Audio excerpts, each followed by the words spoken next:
Magandang gabi, Philippine Air Force. Narito ang magiging lagay at taya ng panahon ngayong gabi ng Biyernes at sa mga susunod na araw.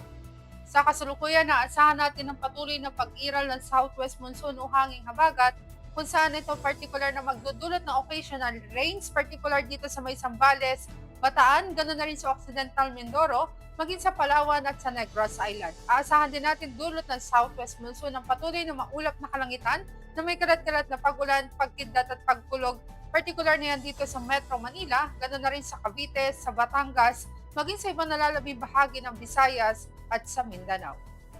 Para naman sa magiging lagay at taya ng panahon bukas, dulot pa rin ng southwest monsoon, occasional rains ang patuloy na mararanasan ng Zambales, Bataan, maging ang Palawan at ang Occidental Mindoro. Samantalang maulap na kalangitan na may kalat-kalat na pagulan, pagkidlat at pagkulog naman dito sa Metro Manila, ganoon na rin sa Cavite at sa Batangas. At para naman sa ibang nalalabing bahagi ng Luzon, naasahan natin ang bahagyang maulap hanggang sa maulap na kalangitan, ngunit may mga posibilidad pa rin yan ng mga pulupulong pagulan na kung minsan ay may pagkidlat at pagkulog. Dito naman sa kabisayaan ng Negros Island, asahan natin dulot din ng southwest monsoon patuloy ang occasional rain, samantalang maulap na kalangitan na may kalat-kalat na pagulan, pagkidlat at pagkulog naman ang aasahan sa ibang nalalabing bahagi ng Visayas, ganoon na rin sa buong Mindanao. Para naman sa magiging lagay at taya ng panahon pagsapit ng araw ng Linggo hanggang Martes, ang araw ng Linggo asahan natin na may gradual na pagganda ng panahon dito sa Metro Manila, ngunit pagsapit ng araw ng Lunes, asahang muli ang maulap na kalangitan na may kalat-kalat na pagulan, pagkidlat at pagkulog. Ganon din ang aasahan natin dito sa Cavite. Samantalang dito sa Angeles, dulot ng southwest monsoon, patuloy ang maulap na kalangitan na may kalat-kalat na pagulan, pagkidlat at pagkulog.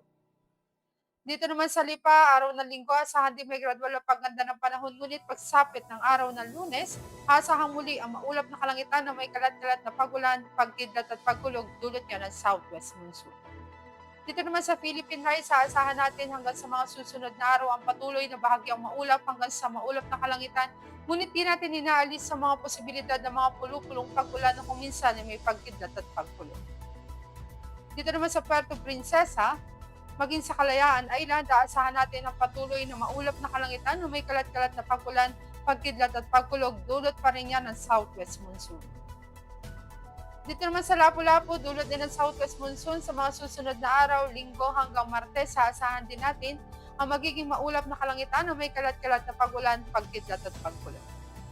Dito naman sa Davao, aasahan natin may gradual na pagganda ng panahon, bahagyang maulap hanggang sa maulap na kalangitan, ngunit di natin inaalis sa mga posibilidad ng mga pulupulong pagulan na kung minsan ay may pagkidlat at pagkulog. Samantalang dito sa Zamboanga, dulot naman ng southwest monsoon, naasahan din natin ang patuloy na maulap na kalangitan na may kalat-kalat na pagulan, pagkidlat at pagkulog. Para sa ating astronomical information, ang araw ay lulubog sa ganap na 1830 at asahan natin sisikat bukas sa ganap na 0534.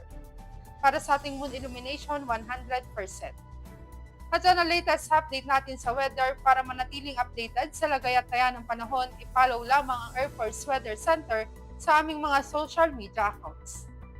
Sa ngalan ng aming commanding officer na si Colonel Alvin John Q. Gador, Philippine Air Force General Staff Corps, I'm Sergeant Jessa C. Cuenca, Weather Forecaster ng Air Force Weather Center. Muli magandang gabi, Philippine Air Force.